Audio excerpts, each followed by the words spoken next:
여러분, 혹시 요즘 뉴스를 볼 때마다 심장이 쫄깃쫄깃해지고 알 수 없는 불안감에 휩싸이지는 않으셨나요? 낯설면서도 익숙한 단어들, 이란과 이스라엘. 이 두 나라 간의 긴장감이 연일 고조되면서 전 세계가 숨죽이며 그들의 움직임을 지켜보고 있습니다. 그런데 말입니다. 이 전쟁의 어두운 그림자 속에서 우리 대한민국 주식시장에 예상치 못한, 아니 어쩌면 준비된 자들에게는 필연적인 기회가 찾아올 수도 있다는 사실을 알고 계셨나요? 오늘은 이스라엘과 이란 간의 긴장이 우리 주식시장에 어떤 복합적인 파장을 일으키고 우리가 이 혼란 속에서 어떻게 현명하게 기회를 포착하고 위기를 관리할 수 있을지 아주 재미있고 속도감 있게 그리고 심도 있게 파헤쳐 보겠습니다. 전쟁의 서막 왜 지금, 왜 이란과 이스라엘인가? 시간을 2024년 말로 되돌려보죠. 중동의 밤하늘을 수놓은 성광, 그리고 곧이어 전해진 충격적인 소식은 전 세계를 경악시켰습니다. 이스라엘이 이란의 핵심 군사시설을 직접 타격했다는 건데요. 이는 마치 체스판에서 퀸이 상대방의 킹을 직접적으로 위협하는, 그야말로 판을 뒤엎는 결정적인 한 수였습니다. 단순한 보복이나 국지적인 충돌이라고요? 천만의 말씀입니다. 이는 수십 년간 이어져온 복잡하고도 치열한 중동 패권 다툼의 정점입니다. 이란은 오랫동안 하마스, 헤즈볼라 같은 무장단체들을 배후에서 조종하며 이스라엘의 안보를 위협해왔습니다. 그리고 이스라엘은 더 이상 이러한 도발을 좌시할 수 없다는 강력한 의지를 이번 공습으로 보여준 것입니다. 이것은 단순한 테러 응징을 넘어섭니다. 중동의 맹주 자리를 놓고 벌이는 이란의 핵무장 야심과 이스라엘의 선제 공격 통한 저지라는 거대한 두 개의 축이 충돌하는 양상입니다. 이 두 강대국의 충돌은 비단 중동 지역에만 국한되지 않습니다. 여기에서 중요한 점은 이들의 충돌이 일회성에 그치지 않고 마치 거대한 도미노처럼 전 세계 금융시장의 깊숙이 그리고 복합적으로 연결된다는 사실입니다. 이는 결코 남의 나라 이야기가 아니며 우리의 주머니 사정과 대한민국의 경제에 직접적인 영향을 미치게 될 중차대한 변수입니다. 이란과 이스라엘 간의 긴장이 우리에게 어떤 거대한 기회와 예상치 못한 위험을 동시에 안겨줄지 지금부터 그 숨겨진 비밀들을 하나하나 파헤쳐 봅시다. 돈의 흐름은 늘 위기 속에 숨어 있습니다. 전쟁이 불붙으면 돈의 흐름은 어디로 튀는가? 역사가 증명하듯 전쟁이 발발하면 가장 먼저 움직이는 것은 총알이나 탱크가 아닙니다. 바로 돈입니다. 돈은 그 어떤 정보보다도 예민하고 빠르게 반응하며 전 세계를 순식간에 휘젓습니다. 상상해 보십시오.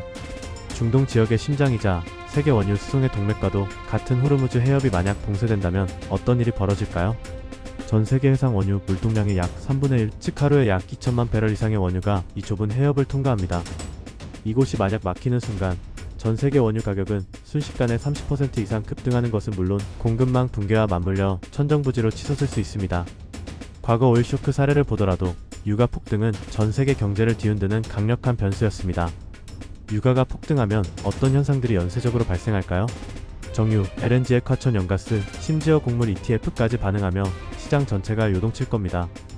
에너지 가격 상승은 생산 비용 증가로 이어져 물가를 끌어올리고 이는 곧 인플레이션 압력으로 작용하여 각국 중앙은행의 금리 인하 시점을 늦추는 요인이 됩니다. 특히 우리 대한민국은 중동 원유 의존도가 무려 70%에 육박하는 전 세계에서도 손꼽히는 원유 수입 대국입니다. 우리의 에너지 안보와 직결된 문제이며 이는 곧 우리 기업들의 생산 비용과 직결되는 문제입니다. 즉, 이란과 이스라엘의 전쟁은 단순히 멀리 떨어진 나라의 싸움이 아니라 우리의 코스피 지수에 직접적인 영향을 미치는 지극히 현실적이고 중요한 변수라는 겁니다.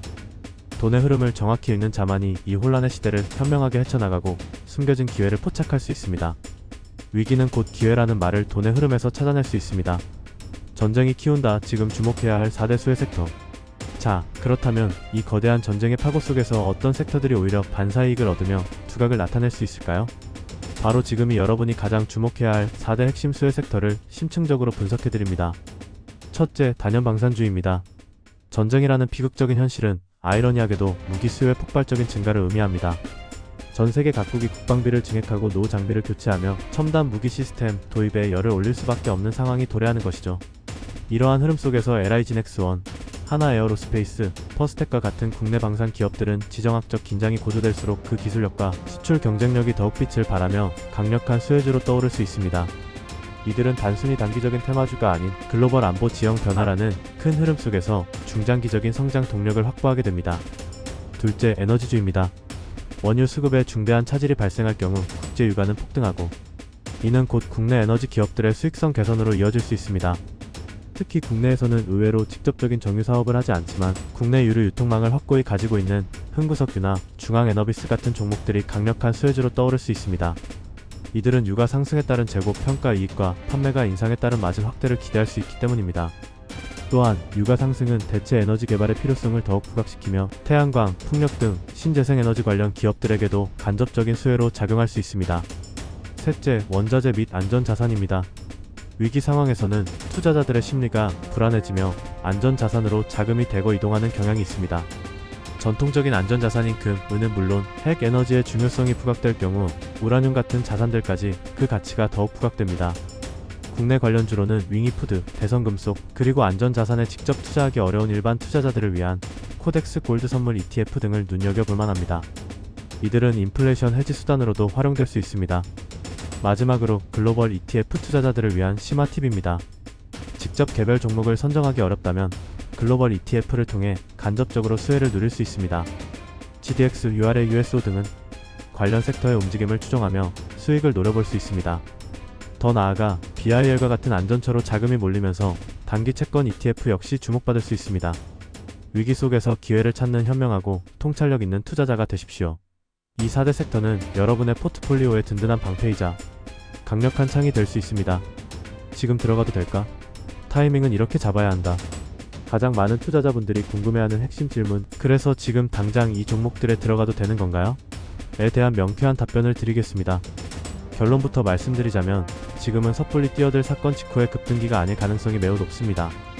이미 시장은 어느 정도 이란-이스라엘 간의 지정학적 리스크를 가격에 반영했고 현재는 재확산 가능성과 장기화 여부를 점치며 제2의 파동이 형성되고 있는 시점입니다. 즉, 당장 무턱대고 급등하는 종목에 추격 매수하는 것은 매우 위험한 전략일 수 있습니다. 이미 오를 만큼 오른 종목은 차익 고점에 몰려 큰 손실을 볼 수 있기 때문입니다. 하지만 이러한 조정 국면에서 오히려 새로운 기회가 숨어 있습니다. 고점 조정 이후 기술적 반등이나 재진입 구간이 명확하게 형성된다면 그때는 보다 신중하고 과감한 매수 타이밍이 될 수 있습니다. 특히 방산주는 단순히 단기적인 테마성 단타로 접근할 이슈가 아닙니다. 중동발 지정학적 불안정은 전 세계적인 국방력 강화 흐름을 가속화하고 있으며 이는 각국의 국방 예산 증액과 맞물려 중장기적인 정책 수혜로 작용할 수 있습니다. 따라서 방산주는 단기적인 급등락보다는 장기적인 관점에서 접근하는 것이 현명합니다. 여기서 또 하나의 매우 중요한 팁을 드립니다. 아무리 좋은 섹터라고 할지라도 반드시 섹터 안에서도 1등 기업에 주목해야 합니다. 시장을 주도하고 기술력을 선도하는 1등 기업은 위기 속에서도 흔들림이 적고 반등 시 가장 빠르게 상승하는 경향이 있습니다. 반면 2등이나 3등 기업은 상승폭이 제한적이거나 위기 시에는 투자 심리 악화로 인해 항상 먼저 물리는 경우가 많습니다. 진정한 옥석을 가려내는 통찰력과 안목이 필요한 시점입니다. 타이밍은 예술이며 시장의 심리를 읽는 능력이 중요합니다. 수혜주만 있진 않다. 오히려 피해야 할 종목들. 모든 위기에는 기회만 있는 것이 아닙니다. 동전의 양면처럼 분명히 피해야 할 종목들도 존재합니다. 이란-이스라엘 전쟁과 같은 중동발 지정학적 위기 상황에서 여러분의 소중한 자산을 지키기 위해 반드시 피해야 할 종목들을 명확히 알려드립니다. 첫째, 중동 의존도가 매우 높은 수출 기업들입니다.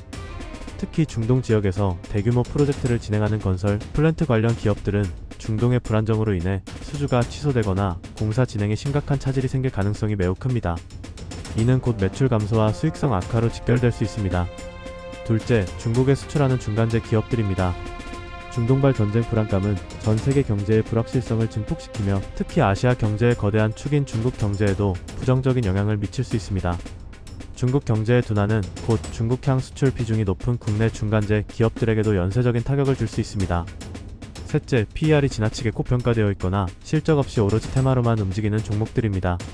이러한 종목들은 시장의 심리가 불안정할 때는 잠시 급등하는 모습을 보일 수 있지만 전쟁이라는 거대한 불확실성이 해소되거나 투자 심리가 위축되는 순간 가장 먼저 그리고 가장 크게 무너질 수 있습니다.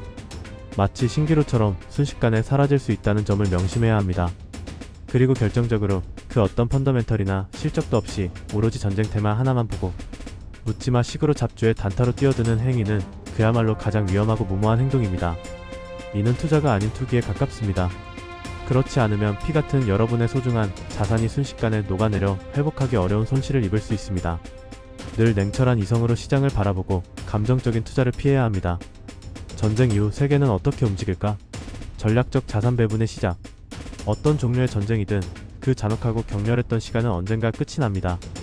하지만 그 전쟁이 남긴 상흔과 변화의 흔적은 국제 질서와 글로벌 시장에 오래도록 깊은 발자국을 남기게 됩니다. 이란 이스라엘 전쟁이 종식된 후 세계는 과연 어떤 방향으로 움직일까요? 그리고 우리는 이러한 변화에 어떻게 현명하게 대비하고 우리의 포트폴리오를 재구성해야 할까요? 많은 전문가들은 종전 후 에너지 패권이 미국과 사우디아라비아 같은 전통적인 에너지 강국들에게 더욱 집중될 것으로 전망하고 있습니다. 이는 셰일가스 생산 확대, 오펙 플러스의 영향력 변화 등과 맞물려 새로운 에너지 질서를 형성할 수 있습니다. 반면 이란은 국제사회의 경제 제재가 다시금 강화되거나 지속될 가능성이 크며 이는 이란 경제에 장기적인 타격을 줄 것입니다. 이러한 거대한 변화의 흐름 속에서 주식시장은 단순히 회복하는 것을 넘어 원자재, 방산, 그리고 안전자산 중심으로 포트폴리오 재편이 가속화될 겁니다. 이는 일시적인 현상이 아닌 새로운 패러다임으로 자리 잡을 가능성이 높습니다. 따라서 지금은 무조건 사자 식의 공격적인 투기보다는 누가 이 불확실하고 불안정한 시기를 견뎌내고 장기적으로 안정적인 수익을 낼 수 있는 견고한 포트폴리오를 짜는가의 싸움입니다.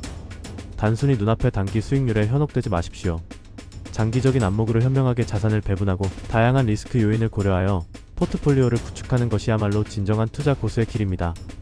이 중동발 전쟁의 서막 속에서 여러분의 현명하고 통찰력 있는 투자를 진심으로 응원합니다. 변화의 물결 속에서 기회를 포착하고 위험을 관리하는 능력이야말로 여러분을 성공적인 투자로 이끌 것입니다. 구독하면 큰 힘이 됩니다. 다음에도 더 유익하고 심도 있는 정보와 재미있는 내용으로 다시 찾아뵙겠습니다. 감사합니다. 굿바이.